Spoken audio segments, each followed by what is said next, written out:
नमस्कार, जनता चौपाल में एक बार फिर से आपका स्वागत है। आज जनता चौपाल की टीम एक ऐसे शख्सियत से आपकी मुलाकात करवाने पहुंची है जो अपने आप को नजफगढ़ विधानसभा सीट से बीजेपी का उम्मीदवार बता रहे हैं और ये दावा कर रहे हैं कि बीजेपी उन्हें टिकट दे। आखिर क्यों रघुनंदन शर्मा को बीजेपी टिकट दे और क्या वजह है कि रघुनंदन शर्मा इस सीट से जीत दर्ज करने का दावा कर रहे हैं। सीधे उनसे मिलवाते हैं, उनके दफ्तर में पहुंचे हैं, उनसे मुलाकात करेंगे, उनके बारे में जानेंगे और एक एक चीज़ आपको बताएंगे कि किस तहत वो इस सीट से बतौर उम्मीदवार होने का दावा कर रहे हैं।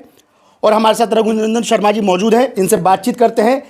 शर्मा जी, सबसे पहले बहुत बहुत स्वागत है आपका। नमस्कार जी, जय श्री राम। जय श्री राम। और आपसे जानना चाहेंगे कि सबसे पहले तो आप ये बताइए कि आखिर बीजेपी इस सीट पर आपको अपना उम्मीदवार क्यों बनाए? क्या ऐसी खासियत है जो इस सीट से आप उम्मीदवार होने का दावा कर रहे हैं?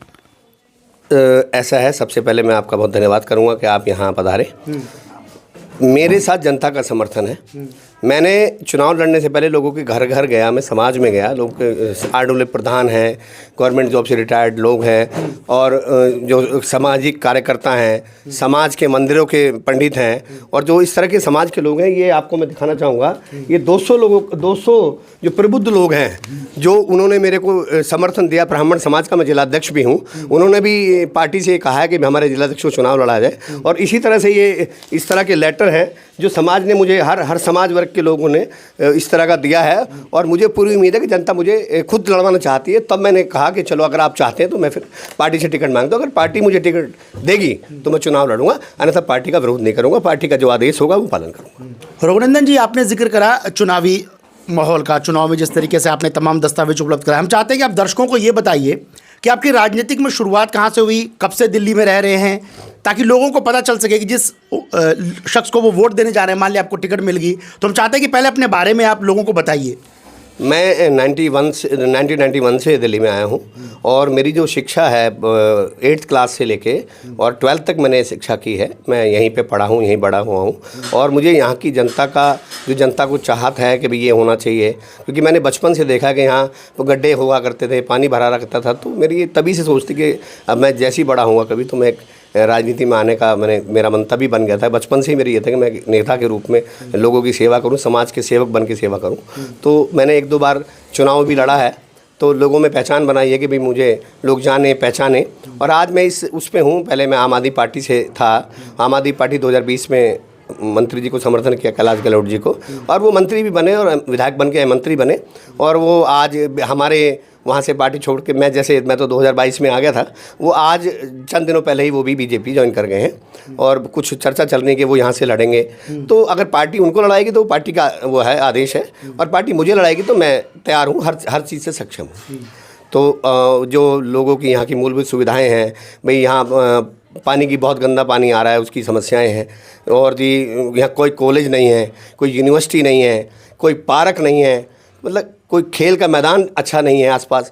तो लोग बड़े परेशान हैं और यहाँ के नेताओं से जो आज से पहले बने हैं उन्होंने किसी तरह का कोई काम नहीं किया जो जनता उनको वोट दे। और अगर हम आएंगे तो जनता हम नजफगढ़ के मुद्दे पर भी लौटेंगे, क्योंकि नजफगढ़ में आप बैठे हुए हैं। यहाँ के मुद्दों का जिक्र करना बहुत ज़रूरी है, यहाँ की तमाम समस्याओं का जिक्र करना ज़रूरी है। लेकिन थोड़ा पीछे चलते हैं, आपके राजनीतिक शुरुआत की बात करते हैं। आपने जिक्र किया कि नजफगढ़ की समस्याओं को देखते हुए आपके दिमाग में, जहन में ये सवाल आया कि मैं भी राजनीति में आकर बदलाव करूँ। लेकिन एक्चुअल में क्या वो बड़ी वजह रही जिसकी वजह से आप पॉलिटिक्स में आए और समाज सेवा करने का आपके ऊपर कहीं ना कहीं जुनून सवार हुआ? नजफगढ़ के अंदर जब लोग यहाँ पे एक पालीवाल जी बने थे, कभी बोरा जी, तो उन्होंने कभी भी जनता के लिए कोई काम नहीं किया। कभी कोई जाता तो ये कहते थे भी तुमने बनाया, मैंने थोड़ी तुमसे कहा था मुझे बनाइए। तो जब इस तरह की बातें होती तो मैंने कहा यार कमाल, एक प्रतिनिधि ऐसे बोल रहा है, ये तो अच्छी बात नहीं है। तो कोई भी समाज में समस्याएं होती तो ये लोग नहीं सुनते थे। उसके बाद विधायक भरत सिंह जी बने तो उन्होंने जनता के लिए काम किया, जो बात सच है। और जनता में उन्होंने सड़कें, नाली, मुद्दे, ये चीज़ें करी। तो मुझे उनसे प्रेरित होकर कि भाई ये ऐसे भी नेता होते हैं। तो ऐसा मेरा तभी मन हुआ कि मैं भी अब पार्टी मतलब राजनीति में आता हूँ। और मैंने भी धीरे धीरे जो है अब जनता में आके काम करना शुरू किया। और 2011 में मैंने मेट्रो के लिए अनशन भी किया था, जो 9 दिन मैं भूख हड़ताल पे बैठा था साईं बाबा मंदिर के सामने, नजफगढ़ मेट्रो के लिए। नजफगढ़ मेट्रो के लिए। उसके बाद ही शीला दीक्षित ने मुझे पत्र देके जवाब दिया था कि आपकी मेट्रो नजफगढ़ आ जाएगी, और उनका मैं तहे दिल से धन्यवाद करूंगा कि शीला दीक्षित ने उस टाइम पे मेट्रो के लिए सैंक्शन किया और वो नजफगढ़ में मेट्रो आई। पर हमने देखा कि जब नजफगढ़ में मेट्रो आई तो उसको क्रेडिट लेने को लेकर भी तमाम बीजेपी नेता, कांग्रेस नेता, उस वक्त के सांसद महाबल मिश्रा ने भी जिक्र किया कि मैंने ये किया। ये मतलब नजफगढ़ में आने के बाद मेट्रो के ऐसा लगा कि हर कोई इस मतलब जीत का क्रेडिट खुद को देने लग रहा है कि भाई मेट्रो मेरी वजह से आई है। सर ऐसा है, देखो प्रयास तो जो राजनीतिक लोग होते हैं वो कर ही रहे होंगे, लेकिन हमने भी जो जनता को लेके बैठे और जनता उन तक आवाज़ पहुंचाई कि मेट्रो यहाँ चाहिए, तब उन्होंने भी कहा कि हाँ वाकई में चाहिए। अब जब जो सत्ता में नेता होता है तो उसका फ़ायदा तो उठाता ही है कि मैं लेके आया हूँ, लेकिन जो बुनियादी बात है मेट्रो में भूख हड़ताल होने से उनको जगाया, और जब वो जागे कि वाकई में नजफगढ़ में मेट्रो चाहिए तो वो मेट्रो आई। और उसका कितने दिनों का अनशन था आपका? ये 9 दिन में बैठा था वहाँ पर, 9 दिन रहा लगातार। जी ये बताइए, अब राजनीति का आपने जिक्र कर दिया कि तमाम तरह की परेशानियों देखकर एक बदलाव की नीयत से और बदलाव को लेकर आप राजनीति में आए। आम आदमी पार्टी का जिक्र कर लेते हैं, चूंकि आप आम आदमी पार्टी से भी बीजेपी में आए हैं तो उस पार्टी का जिक्र करना भी जरूरी है। ऐसी क्या आपको खासियत लगी थी कि आप आम आदमी पार्टी में उस वक्त जुड़े, या उस वक्त का माहौल ऐसा था कि सभी लोग एक तरीके से भ्रष्टाचार हटाने की बात कर रहे थे, करप्शन खत्म करने की बात कर रहे थे, तो क्या आइडियोलॉजी थी और क्या सोच थी जिससे आप आम आदमी पार्टी में उस वक्त जुड़े? क्या है कि मैं जब इंडिपेंडेंट नॉमिनेशन फाइल किया था 2020 में, तो पार्षद के लिए नहीं, एमएलए के लिए मैंने नॉमिनेशन फाइल किया था। तो मैंने सोचा कि इंडिपेंडेंट में तो यहाँ मुश्किल है जीतना, क्योंकि एक पार्टी का माहौल बन चुका है, एक आम आदमी पार्टी और बीजेपी का ही टकराव रहेगा यहाँ पर। तो मैंने विचार किया, मिला, बातचीत कई लोगों से, समाज से पूछा, समाज ने भी समझाया कि बेटा इंडिपेंडेंट चुनाव मत लड़ो और किसी एक अच्छे आदमी का समर्थन करो। तो मुझे लगता था कि अब समर्थन किसका करें, तो वहाँ मुझे उचित लगा कि भाई कैलाश गहलोत जी एक अच्छे व्यक्तित्व हैं, पढ़े लिखे हैं और समाज में उन्होंने उससे पहले भी काम किए हैं। तो मैं उनसे 1-2 बार पहले मिला था, तो वो उनसे किसी काम के लिए कहा था, उन्होंने कभी मना नहीं किया और समाज के लिए वो काम करते रहते थे। तो मैंने सोचा इन्हीं को क्यों ना समर्थन किया जाए। तो मैंने उनसे बात की और वो मेरे घर आए, उनसे बोले, उन्होंने मुझसे फ़ोन पे कहा कि शर्मा जी आप हमारा समर्थन करिए। तो मैंने कहा ठीक है। तो वो घर पे आए तो मैंने उनको समर्थन करने के लिए हाँ बोल दी। तो मैंने बोला कि सर मेरे बारे में भी सोचिएगा, कहीं छोटा सा कहीं जगह आपके दिल में कोने में मिल जाए तो मेरा भी ध्यान रखिएगा। तो मैंने 3 साल आम आदमी पार्टी के लिए इतनी मेहनत की, रात दिन एक किया, अपने बच्चों को छोड़ा, परिवार छोड़ा, सब कुछ छोड़ा, रात दिन लगा रहा। लेकिन जब वक्त कहते ना कि रोटी खाने का आया तो वो रोटी उन्होंने बेच दी, वो किसी को टिकट सेल कर दी। अब उन्होंने की, उनकी पार्टी ने की, तो वहाँ से मेरा मोह भंग हो गया कि ये तो भ्रष्ट लोग हैं, इनके साथ रहने का कोई औचित्य नहीं है। और तब मुझे बाकी पहलवान जी और बीजेपी के जी सारे लोगों ने समझाया कि भाई हमारा साथ दे, हम तो देखो आप जैसे कहोगे वैसे चलेंगे। तो एमसीडी में मैंने देवेंद्र बाकी पहलवान जी को और अमित खड़खड़ी को समर्थन किया, और हमारे पुष्कर धामी जी हमारे जो मुख्यमंत्री आदरणीय हैं, उन्होंने मेरे को पार्टी ज्वाइन करी और मैं उस टाइम से बीजेपी के लिए काम कर रहा हूँ। और रात दिन 24 घंटे 36 घंटे समाज के लिए और पार्टी के लिए 24 घंटे लगा रहता हूँ। आपने बात की आम आदमी पार्टी को लेकर, आम आदमी पार्टी में किस तरीके से टिकटों का खेल हो रहा है। ये कहीं ना कहीं इस तरह के दाग तो तमाम पार्टियों पर लगते हैं, आपकी पार्टी पर भी लगते हैं, कांग्रेस पे भी लगते हैं और तमाम सियासत पार्टियों पर लगते हैं। लेकिन मौजूदा वक्त में यदि हम बात करें, दिल्ली चुनाव को लेकर एक तरीके से बिगुल फूंक चुका है, आप भी टिकट का इंतजार कर रहे हैं। इस वक्त जो दिल्ली में चुनावी दंगल में किन पार्टियों को की टक्कर आपके हिसाब से नजर आ रही है? हालांकि बीजेपी का जिक्र करेंगे क्योंकि बीजेपी से आप जुड़े हुए हैं, बीजेपी के अलावा किस पार्टी की आपको टक्कर ज़्यादा मजबूत तौर पर नजर आ रही है? देखिए आम आदमी पार्टी को अब नकार नहीं सकते। आम आदमी पार्टी कहीं ना कहीं स्टैंड है, लेकिन जो उनके भ्रष्टाचार जो खुले हैं वो बहुत पीछे जा रहे हैं। और इस बार अगर किसी अच्छे व्यक्तित्व को टिकट देती है पार्टी, जैसे मुझे ही टिकट देती है, तो आम आदमी पार्टी के जितने भी चाहने वाले हैं सब मेरे साथ हैं। आज भी बस इसी बात इंतजार कर रहे हैं, क्योंकि आम आदमी पार्टी में भी बाहर के आए बीजेपी से गए आदमी को टिकट दे दी गई है और मैं ऑलरेडी आम आदमी पार्टी में था। अगर पार्टी आज मुझे टिकट देती है तो आम आदमी पार्टी का जो खेमा है वो मेरे साथ जुड़ के पार्टी में मदद करेगा, क्योंकि मेरी छवि साफ सुथरी है, ना मेरे पे कोई दाग है, ना कोई मुकदमा है, ना कोई इसी तरह की कोई समाज में बात है, और मैं एक साफ छवि का व्यक्तित्व हूँ और मैं इस पार्टी की सीट को, बीजेपी की सीट को निकाल के मोदी जी की झोली में डाल सकता हूँ। कहीं ऐसा तो नहीं कि आम आदमी पार्टी के समर्थक आपके जानकार हैं या बातचीत है उनसे, कल को जीत कर आप आम आदमी पार्टी के खेमे में दोबारा रुख कर लें? नहीं, भ्रष्टाचार को न छोड़ के आया हूँ, तो ऐसा कैसे हो सकता है कि मैं भ्रष्टाचार में दोबारा कूदूंगा? और मंत्री कैलाश गहलोत भी भ्रष्टाचार को ही छोड़ के आए हैं, आपकी पार्टी में आ गए। जैसे वो कहते हैं कि भाई वहाँ भ्रष्टाचार हो रहा था, जो मैं काम करना चाह रहा था वो मुझे काम नहीं करने दिया जा रहा था, तो वो आए हैं। और मैं भी ये सोच के आया हूँ कि ये भ्रष्ट लोग हैं, तो नेचुरल है कि जहाँ भ्रष्ट लोगों को छोड़ दिया तो हम वहाँ क्यों जाएंगे। आपने आम आदमी पार्टी का जिक्र करा, बीजेपी का जिक्र करा, कांग्रेस क्यों आपको हाशिए में नजर आ रही है? तमाम नेता कांग्रेस का कहीं कोई जिक्र नहीं हो रहा, क्या वजह लग रहा है? देखो, कांग्रेस पार्टी का कभी हुआ करता था नजफगढ़ में। और जो जिस तरह से था कभी कांग्रेस और बीजेपी, कांग्रेस बीजेपी होती थी, अब वह कांग्रेस कहीं दौड़ में भी नहीं है। तो जो अभी कुछ है वो झाड़ू का ही है, और जितनी मजबूती से कांग्रेस लड़ेगी हमें तो फ़ायदा ही है भाई। वोट तो केजरीवाल के पास कांग्रेस का ही वोट तो है, किसी दूसरे का वोट तो है नहीं, और बीएसपी का वोट है। अब मैं एक बार बीएसपी से भी चुनाव लड़ा हूँ, तो बीएसपी समर्थक भी मेरे साथ हैं, तो यहाँ कहीं डाउट नहीं है। पत्ते आपने हर जगह डाल रखे हैं। जी जी जी, बस पत्ते नहीं है, एक समाज प्यार करता है, हर समाज में उठता बैठता हूँ मैं, तो मुझे समाज लड़वाएगा, मुझे क्षेत्र लड़वाएगा, मुझे हर कार्यकर्ता लड़वाएगा बीजेपी का, और कार्यकर्ता को अगर टिकट मिलते तो कार्यकर्ताओं में उत्साह पैदा हो जाएगा। जी, नजफगढ़ में आप इतने सालों से हैं, नजफगढ़ की मुझे लगता है सियासत को बखूबी समझते होंगे। नजफगढ़ में एक ट्रेंड था कि पहले कोई लोकल नेता यहाँ से ज़्यादातर विधायक बना था, फिर ये ट्रेंड खत्म हुआ कि पार्टी के अलावा निर्दलीय, जैसे भरत सिंह से शुरुआत हुई, रणबीर खर्ब आए यहाँ पर, है ना, उसके बाद फिर कैलाश गहलोत आ गए। तो एक ट्रेंड रहा था कि हमेशा लोकल नेता पहली चीज़, दूसरा निर्दलीय। अब उस ट्रेंड में कहीं ना कहीं बदलाव, तो आपको लगता है ये ट्रेंड कहीं ना कहीं रोटेट करेगा, या पुराना ट्रेंड ही दोबारा चलेगा, या आप लगता है कि सब कुछ बदल गया एक तरीके से? नहीं, अब क्या है, लोग समझदार हो गए हैं। अब जो युवा है वो जागरूक है, और जो पहले जो लोग हुआ करते तो समाज के लोग होते थे, वो कहते थे भाई अपने क्षेत्र का आदमी है, भाई बरादरी का आदमी है, इसको लड़वाओ, इसको जीतो। अब ऐसा नहीं है, अब ये 36 बरादरी के लोग रहते हैं, और 36 बरादरी का जो कैंडिडेट होगा वो चुनाव जीतेगा। किसी एक समाज को लेकर यहाँ चुनाव नहीं जीता जा सकता। यूपी से भी लोग हैं, बिहार से भी लोग हैं, उत्तराखंड के भी लोग हैं, और 65% से ज़्यादा लोग यहाँ बाहर के रहते हैं। और खाली लोकल, अगर कोई कहे कि मैं यहाँ लोकल हूँ मुझे चुनाव जिता दे, तो पॉसिबल ही नहीं है। तो इसलिए मैं सर्व समाज का नेता हूँ, और मुझे सर्व समाज जिताएगा। मुझे पूरी उम्मीद है कि अगर पार्टी मुझे टिकट देती है तो मैं बहुत ही अच्छे मार्जिन से जीतूंगा। समस्याएं क्या आपको नज़र आ रही है नजफगढ़ में? नजफगढ़ हमने देखा कि जाम को लेकर काफ़ी समस्या रहती है। हम लोग भी जब कवरेज के लिए आते हैं घंटों जाम में फंस जाते हैं, और कवरेज बिल्कुल नहीं हो पाती। एक तरीके से रिपोर्टर भी कतराते हैं नजफगढ़ का रुख करने के लिए। जाम की सबसे बड़ी समस्या है एक तो नजफगढ़ में। इसके अलावा आपको कौन से ऐसे मुद्दे जिसे लेकर आप जनता के बीच जाएंगे, जो लगता है कि कैलाश गहलोत ने नहीं किए, या इससे पहले के विधायकों ने काम नहीं किया, जो कि सबसे ज़्यादा नजफगढ़ के हिसाब से ज़रूरी था कहीं ना कहीं? भाई सबसे पहले जो हमारे समाज के जो प्रबुद्ध, हमारे जो देशभक्त रहे हैं, सर छोटू राम जी रहे हैं, उनके बारे में कोई जिक्र नहीं करता। जाट समाज के हमारे प्रबुद्ध हैं, वो नेता हैं, बड़े हमारे ज्ञान देने वाले रहे हैं। उनका कोई कहीं किसी कोई स्थापना, कोई मूर्ति या कोई चौक उनके नाम से आज तक नहीं बनाया गया। और भगत सिंह के नाम से बना है, चंद्रशेखर जी के नाम से भी बना है, लेकिन चंद्रशेखर जी का भी जाके देखेगा आप तो कोई देख रेख नहीं करता।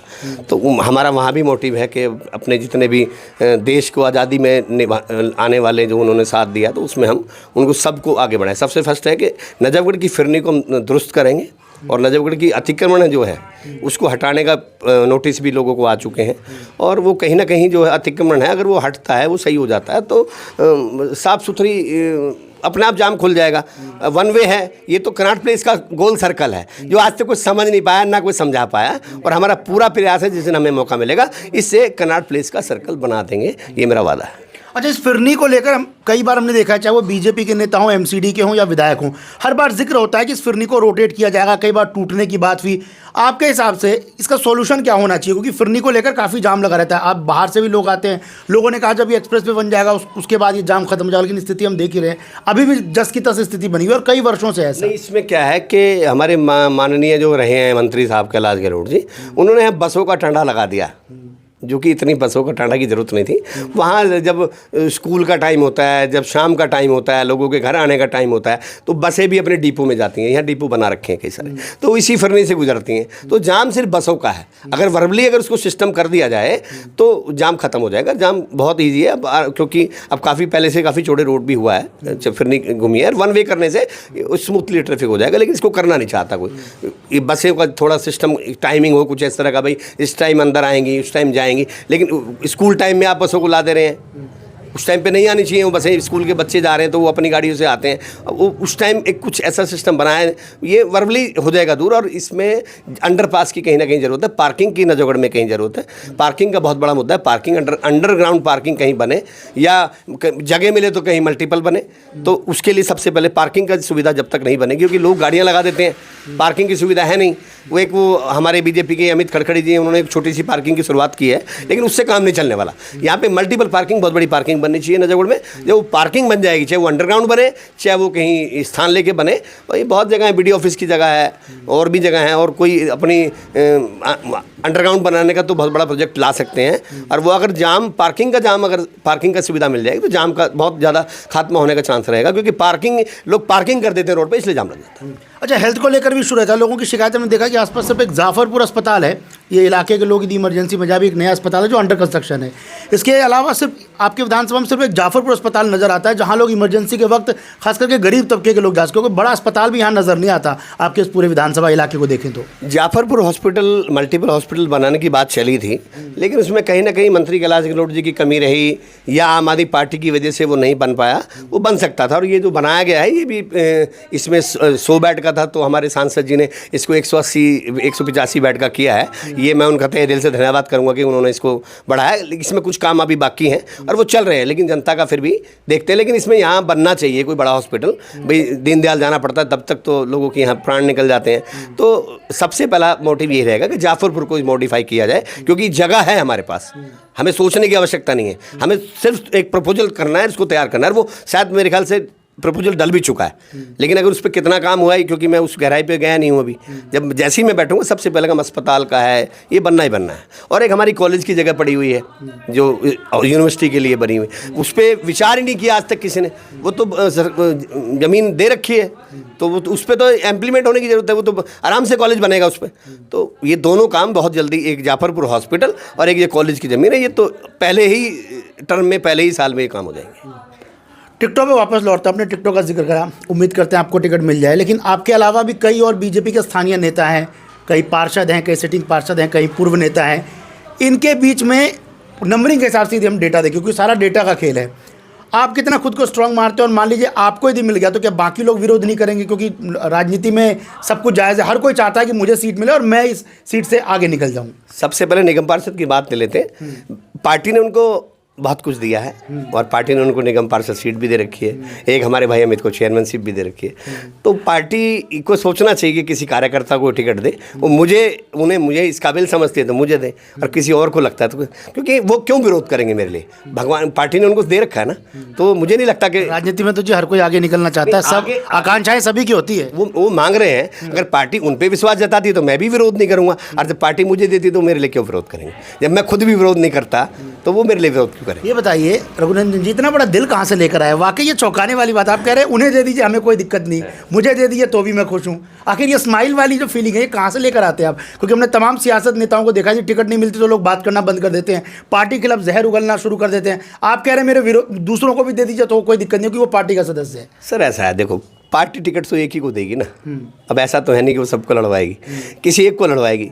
जिनको पार्टी को लगता है कि भी ये जीत है, ये जीत सकता है, ये कुछ कर सकता है समाज के लिए, तो वो देखेगी। और जैसे मुझे समाज ने समर्थन दिया है तो मैं समाज का समर्थन लेके बैठा हूँ। किसी एक नेता के नाराज होने से कोई फर्क नहीं पड़ता। अगर किसी के साथ समाज खड़ा है, कार्यकर्ता नाराज नहीं होना चाहिए, नेता के नाराज होने से कोई फर्क नहीं पड़ने वाला। कोई भी नाराज हो जाए, क्योंकि नेता से ये कैमरे पर विरोधियों को ताना तो नहीं मार रहे हैं कि तुम भाई नाराज हो जाओ, मेरी सीट तो पक्की है, मैं जीतूंगा। नहीं, ऐसा नहीं है।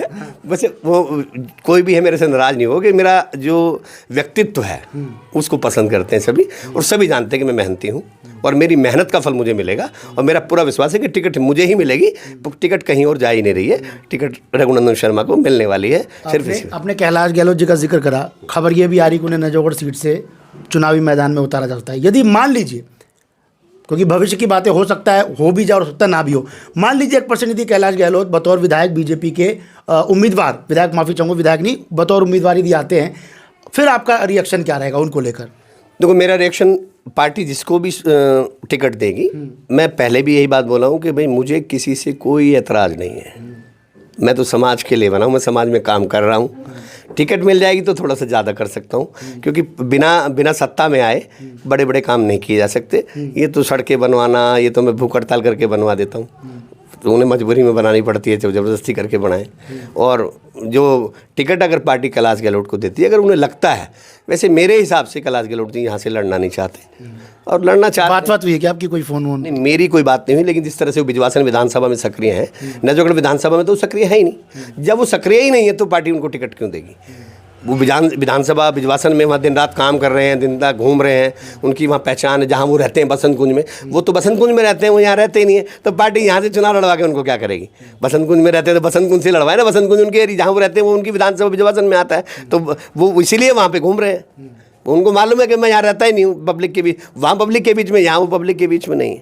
हम तो उनके साथ हैं। पार्टी अगर टिकट उन्हें देगी तो मैं बाहर नहीं हूँ। निजी रंजिश नहीं है मतलब आप? मेरी कोई रंजिश नहीं है। पार्टी किसी को भी दे, मैं बिल्कुल उसके साथ खड़ा मिलूंगा और उसको जितवाने का काम करूंगा। और इस बार दिल्ली में भाजपा सरकार आने जा रही है। मेरा तो हर एक के लिए है कि जिसको भी टिकट पार्टी दे उसके साथ लग के, उसके साथ कंधे से कंधा मिलाकर इस बार नजफगढ़ विधानसभा में भाजपा की सीट मोदी जी के चरण कमलों में डालनी। एक सवाल लेते हैं, फिर आखिरी सवाल की ओर रुख करेंगे। आपने दिल्ली में बीजेपी को जितवाने की बात कही है, क्या लगता है बीजेपी के लिए आसान है दिल्ली? क्योंकि कई लोग कह रहे हैं कि भी केजरीवाल का जो वोट बैंक है, जो फ्री वाली उन्होंने रेवड़ी बांटी है, उससे वोट प्रतिशत कहीं ना कहीं उनका बढ़ेगा, लोग उनके साथ जाएंगे। हमने भी कई सर्वे किए हैं, कई लोगों को पसंद आया, कई लोग नाराज़ हैं, कई कह रहे मुफ्त की रेवड़ी नहीं बांटनी चाहिए। लेकिन मुफ्त की जो रेवड़ी बांट रखी है, इससे इम्पैक्ट कितना पड़ने वाला आपको लगता है इसका? देखिए, मुफ्त की रेवड़ी वो बांट चुके हैं, जो भी नहीं, वो सभी पार्टी बांट रहे हैं, बीजेपी सभी बांट रहे हैं। एक मिनट, जो उन्होंने महिलाओं को बस की सुविधा दे रखी है, जो उन्होंने बिजली पानी का मुद्दा दे रखा है, पार्टी हमारी बढ़ाने जा रही है उसको रोकेगी नहीं हमारी पार्टी। हमारी की रेवड़ी फिर आप भी बांट रहे हैं। ये मुफ्त नहीं, वो जो काम कर रहे हैं लोग, पब्लिक को ये लग रहा है कि भी ये बीजेपी, जैसे वो अफवाह फैला रहे कि बीजेपी आएगी तो ये सारे तुम्हारे बिजली पानी के बंद रोक देंगे, ऐसा नहीं है। उसको अगर 200 यूनिट तो हो सकता है हमारी पार्टी अपना मैनिफेस्टो लेने जा रही है, उसकी जगह 250 हो, 300 हो, बढ़ाने जा रही है, घटाएगी नहीं। अगर घटाएगी नहीं तो उसको बंद नहीं करेगी जो चल रहा है। और जो भारतीय जनता पार्टी की नीति है वो साफ नीति है कि वो हमारे जो मोदी जी ने इतने उद्योग, लघु उद्योग के लिए लोन दे रहे हैं, उनको बताने के लिए लोग नहीं निकलते, हम बताते हैं। तो बहुत से ऐसे कार्य हैं जो मुफ्त की रेवड़ी उन्हें जरूरत भी नहीं है। और जो 200 यूनिट जिसके घर में वो देते हैं, मेरे घर में 6-7 मीटर लगे हैं, मेरे घर में कहा, मेरे घर में तो बिल आता है। वो तो उनके लिए है, झुग्गी झोपड़ी में दे दिया 200 यूनिट, अब आप अपने आप को ले लीजिए, आपके घर में कहाँ से बिल आता हुआ। और एक 200 यूनिट तो फ्री दे दिया आपने, उसके ऊपर सरचार्ज कितना महंगा लगा दिया। शीला जी के टाइम पे कुछ होता, आप 42% 48% सरचार्ज लेते हो, उसको तो आपने कहीं ना कहीं घुमा के जनता से पैसा तो ले ही रहे हो। तो हमारी जो सरकार है उस समानता की बात करेगी। बसों में बुजुर्गों के लिए क्या दिक्कत है फ्री देने में? अगर आप महिलाओं को फ्री दे रहे तो बुजुर्गों को भी दे दो। दूसरा, पेंशन है, 10 साल से पेंशन एक भी नहीं बनी, क्या दिक्कत है भाई? आप श्रवण कुमार बनने निकले थे तो ये श्रवण कुमार का ढोंग छोड़िए, और जो हमारे बुजुर्गों की पेंशन तुमने खा के बैठ गए हैं, जो रोज़ाना बेचारे दुखी हैं, मजबूर हैं, परेशान हैं, उनके घर में जब 2,500 रुपये आता था ना, तो उनकी बहू उनकी बड़ी सेवा करती थी। और जब से वो बंद किया ना केजरीवाल ने, और वो क्या तो रहे कि चुनाव जीतता हूँ तो फिर मैं पैसे देना शुरू करूँगा, 2100 रुपये महिलाओं के लिए, पहले बुजुर्गों का ट्रीटमेंट फ्री। नहीं, 10 साल से क्यों नहीं दी बुजुर्गों की पेंशन? वो तो खा के डकार मार के बैठ गए। कह रहे बीजेपी वालों ने रोका। नहीं, बीजेपी क्यों रोकेगी पेंशन? बीजेपी की बताइए किस राज्य में जहाँ बीजेपी की सरकार है वहाँ पेंशन नहीं है? आपके ही दिल्ली में क्यों नहीं है? और हमारे जो मोदी जी की जो 5 लाख का जो हमारे 70 साल के आयुष्मान योजना का है, ये लागू नहीं होने दे रहे। क्या दोष है इन दिल्ली वालों का? आयुष्मान योजना को क्यों लागू? बोले मेरे मोहल्ला क्लिनिक है। अरे मोहल्ला क्लिनिक में बड़ी बीमारी का इलाज होता है क्या? बड़े हॉस्पिटल में इलाज होता है, प्राइवेट हॉस्पिटल में। अगर 5 लाख का बीमा अगर मोदी जी चाहते हैं देना, तो उसमें आपको कहाँ से दिक्कत हो रही है? और एक बात और बता दूं, शायद आपको ना पता हो, जो राशन की दुकान पे राशन मिलता है ना, ये नहीं बांटता है वो केजरीवाल साहब। वो कई लोग मिले थे, मटियाला इलाके में मिले थे, वो कह रहे जी केजरीवाल का राशन नहीं मिल रहा, ये पीएम मोदी वाली राशन, मोदी जी का राशन मिलता है, मोदी जी देते हैं इसको। जितने भी 80 लाख परिवारों को जो अगर 80 करोड़ जनता को जो राशन दे रहे हैं, वो मोदी जी के द्वारा जा रहा है। ये केजरीवाल जी दिल्ली में राशन नहीं बांट रहे हैं, ये कहते हैं जी राशन है, वो तो सिर्फ उनसे कमीशन खोरी की बात करते हैं। मंत्री उनका बैठ जाता है, आप बताओ माल कितना आएगा? तुम्हारा ठेका तो दिल्ली सरकार ही चलाती है। लेकिन सोचना चाहिए उन लोगों को। अच्छा, ये बताइए, हमने देखा है कि आपने जिक्र करा यदि मुख्यमंत्री जब शीला दीक्षित हुआ करती थी तो राज्यपाल से कहीं एलजी को लेकर लड़ाई हमने कभी नहीं जिक्र किया, ना मीडिया में खबरें आई। केजरीवाल वर्सेस हमेशा एलजी लड़ाई, ये लंबी लड़ाई चलती है पिछले 10 सालों में। आखिर क्या लगता है, ये जानबूझ के क्रिएट की जाती है या वाकई बीजेपी की तरफ से परेशान किया जाता है, या केजरीवाल हर बार इसको कहीं ना कहीं चुनावी मुद्दा बना लेते हैं? केजरीवाल की तो आदत है नौटंकी करने की, जो अपने बच्चों की कस्में खा सकता है, झूठी कस्में, मैं बंगला नहीं लूँगा, और शीश महल बना के बैठा है। तो वो आदमी सही हो सकता है? वो कहता दिल्ली के मालिक हम हैं। भाषा तो देखिए आप उनकी। अरे दिल्ली के मालिक कौन है? दिल्ली के मालिक दिल्ली की जनता है। वो कहाँ से मालिक हो जाएंगे? भाई जो दिल्ली की जनता है, दिल्ली की जनता मालिक है दिल्ली की। केजरीवाल साहब कहते हैं दिल्ली के मालिक हम हैं, एलजी को कह रहे हैं एलजी कौन होता है। अरे भाई एलजी कौन होता है ये आपको नहीं पता? आप पढ़े लिखे हो, IAS अफसर बन के आए, पता नहीं क्या क्या नोटंकी कर रहे हो और आप उनको गाली दे रहे हो। खुलेआम गाली तो है कि दिल्ली मालिक हम, एलजी कौन होता है। ये भाषा बोलने लायक से भाषा है? अरे कम से कम आप किसी को इज्जत तो दो। तो आप सब परिस्थिति पैदा कौन कर रहा है? बीजेपी क्यों रोकेगी किसी काम? तुम रोक रहे हो कि आयुष्मान योजना लागू नहीं हो रही। बीजेपी की बहुत सी चीज़ें हैं जो तुम लागू नहीं करने दे रहे। क्यों नहीं करने दे रहे? तो जनता जाग चुकी है, इस भ्रष्ट सरकार को हटाने के मूड में है और इस बार भारतीय जनता पार्टी की सरकार बनेगी। चलिए चलते चलते आखिरी सवाल लेंगे। मान लीजिए आपको टिकट मिल जाती है ना, तो बहुत अच्छी बात है, टिकट मिले, हम दोबारा मिलेंगे और हमारी भी शुभकामनाएं आपको। पर उन कैंडिडेटों के लिए क्या कहना चाहेंगे जो टिकट ना मिलने पर कहीं ना कहीं नाराज़ हो जाते हैं, चाहे वो बीजेपी के हो, आम आदमी, उनको तो लगता है आप अच्छा मैसेज देते हैं कि भाई यदि मिलती है तो भी साथ दो और नहीं मिलती है तो भी साथ दो, जिस तरह से आपने जिक्र करा कि आप बीजेपी का साथ देंगे, उनके लिए कोई मैसेज छोड़ना चाहेंगे आप? देखिए ऐसा है, पार्टी अगर मुझे टिकट देती तो मैं तो किसी को नाराज़ होने नहीं दूंगा, चाहे मुझे उनके कदम चूम के वापस लाना पड़े। मेरे से वो नाराज़ हो ही नहीं सकते, इतने अच्छे हैं वो मेरे लिए। एक भी आदमी मेरे खिलाफ नहीं जाएगा, ये मुझे पूरा दृढ़ विश्वास है। पार्टी मुझे टिकट देती है, अगर उनमें से किसी को देती तो मैं तो जाने वाला हूँ नहीं। मैं तो उनके साथ हमेशा पहले भी खड़ा था, आज भी खड़ा हूँ। आप मेरे मुंह से कभी भी किसी के लिए आपने कभी कोई बात सुनी भी नहीं होगी, कभी ना किसी ने कही होगी। पर कई लोग निर्दलीय भी तो फाइट कर लेते हैं, ऐसा कहीं है विचार आपके माइंड में? नहीं, मेरा कोई माइंड नहीं। मैंने तो पार्टी टिकट देगी तो मैंने बोला ना, मैं तो साथ कंधे से कंधा मिला के खड़ा मिलूंगा। चाहे बेशक मंत्री कैलाश गहलोत को पार्टी दे देगी, अगर उन्हें लगता है कि मंत्री कैलाश गहलोत यहाँ से जीत सकते हैं तो मैं विरोध नहीं करूँगा, कोई और विरोध करे तो करे। अच्छा, मैं आपसे पूछना चाहता हूँ, कैलाश गहलोत जी को यदि टिकट मिलती है और जीत जाएंगे यहाँ से? मैं जिसके साथ खड़ा होता हूँ वो चुनाव जीतेगा, क्योंकि मंत्री कैलाश गहलोत को पहले भी मैंने ही जिताया था। ये कॉन्फिडेंट है आपका? यस, जिसके साथ जिसका तिलक मैं लगा देता हूँ वो चुनाव हार ही नहीं सकता। आज तक जिसको भी लगाया है, मैं माँ कामाख्या का बेटा हूँ मैं, और मेरे जो तिलक ये आप देख रहे हैं मेरे माथे पे, ये तिलक माता कामाख्या का लगा हुआ है। जिसके माथे पे ये मैंने लगा दिया वो इलेक्शन हार ही नहीं सकता, चाहे वो मंत्री कैलाश गहलोत हो, चाहे उसमें नीलम हो, XYZ, किसी को टिकट मिल जाए वो इलेक्शन जीतेगा और इस बार भारतीय जनता पार्टी का विधायक बनेगा नजफगढ़ से। चलिए, हम उम्मीद करते हैं कि बीजेपी आपको अपना उम्मीदवार घोषित करे और फिर आपसे मुलाकात करेंगे। फिलहाल इस खास पेशकश में मेरे साथ इतना ही, मुझे दीजिए इजाज़त, नमस्कार। शॉप का नाम है रुद्र कम्युनिकेशन और तिलक नगर में सबसे सस्ती एक्सेसरी, सबसे सस्ते cover, tempered, AirPods, watches, watch straps, सब कुछ सबसे सस्ते इसी दुकान पे मिलेंगे। पूरे तिलक नगर में सबसे सस्ते कवर, एक्सेसरीज, टेम्पर्ड जहां मिलते हैं वो है ये रुद्र एक्सेसरीज़।